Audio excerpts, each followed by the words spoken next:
राजनांदगांव में डोंगरगढ़ ब्लॉक के किसान सुरेश सिन्हा ने आधुनिक तकनीक अपनाकर खेती में नई मिसाल पेश की है। आपको बता दें, ग्राम गातापार खुर्द के रहने वाले किसान सुरेश सिन्हा जहां पारंपरिक धान की खेती छोड़ उन्होंने पॉली हाउस में टमाटर, फूलगोभी और उन्नत तरीके से लौकी की खेती शुरू कर अपनी आय में तेजी से बढ़ोतरी की है।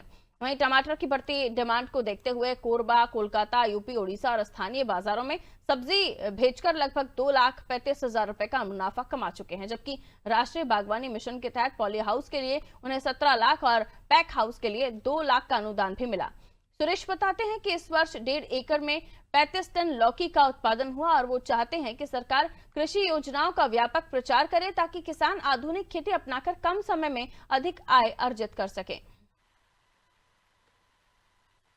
राजनांदगांव जिले में भी अब किसान लगातार आधुनिक खेती को अपनाकर लगातार जो अपने मुनाफा है उसमें इजाफा कर रहे हैं।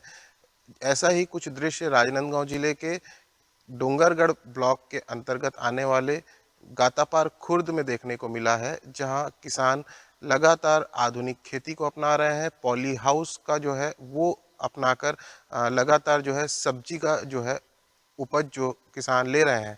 हम इस समय उन्हीं के साथ मौजूद हैं और उनसे जानते हैं कि कितना मुनाफा उन्हें पारंपरिक खेती से अभी आधुनिक खेती होने के बाद जो है देखने को मिल रहा है। जी बताएंगे कहाँ से हैं और क्या अंतर देख रहे हैं? मेरा नाम सुरेश कुमार सिन्हा, ग्राम गातापार खुर्द, विकासखंड डोंगरगढ़, जिला राजनांदगांव का किसान हूँ।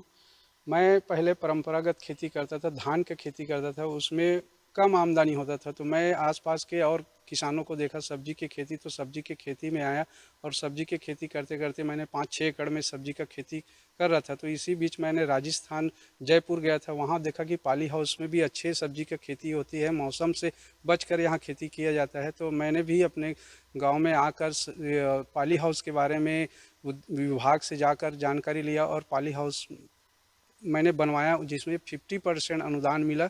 और इससे मैं पाली हाउस में अभी टमाटर का खेती कर रहा हूँ। सिंजेंटा कंपनी का माल्या वैरायटी है, जो अच्छा वैरायटी पाली हाउस में होता है। इससे अच्छी आमदनी हो रहा है मेरे। कितना आमदनी हो पा रहा है अभी मेरा अभी 2 पारंपरिक से 2.5 लाख रुपए का भी आमदनी हुआ है। अभी रनिंग में है, अभी फसल अभी चल रहा है। अभी बाकी किसानों को आप क्या संदेश देना चाहेंगे? बाकी किसानों को भी ये संदेश दे रहा हूँ कि सब्जी के खेती में आना चाहिए। धान की खेती को थोड़ा कम करना चाहिए, इसमें पानी भी कम लगता है सब्जी में और आमदनी अच्छे होता है। इससे घर परिवेश के लिए अच्छी फायदा होता है। आधुनिक खेती कर रहे हैं आप, हाँ। तो सरकार से और क्या मदद की अपेक्षा रखते हैं इसको देखते हुए, जो कमी लग रही हो आपको? सरकार से ये अपेक्षा रखते हैं कि बहुत सारे जैसे कृषि यंत्र हैं, वो सब्सिडी अनुदान होना चाहिए, जिससे छोटे बड़े किसान इसका उपयोग कर सकें। आज मजदूर का बहुत समस्या है, तो मजदूर को देखते हुए जिसमें दवाई डालना है, बीज रोपाई करना है, निदाई गुड़ाई है, इससे बहुत सारे यंत्र हैं, उसको प्रचार प्रसार करना चाहिए। सब्सिडी में मिल रहे हैं, ऐसे करके हम लोग तो खैर विभाग से जुड़ते हैं तो मिलते जा रहे हैं। हम लोग भी बताते हैं आसपास के किसान को कि ये सब चीज़ सब्सिडी में दे रहे हैं, तो आप लोग भी इसका उपयोग करें, ऐसा करके तो ले भी रहे हैं।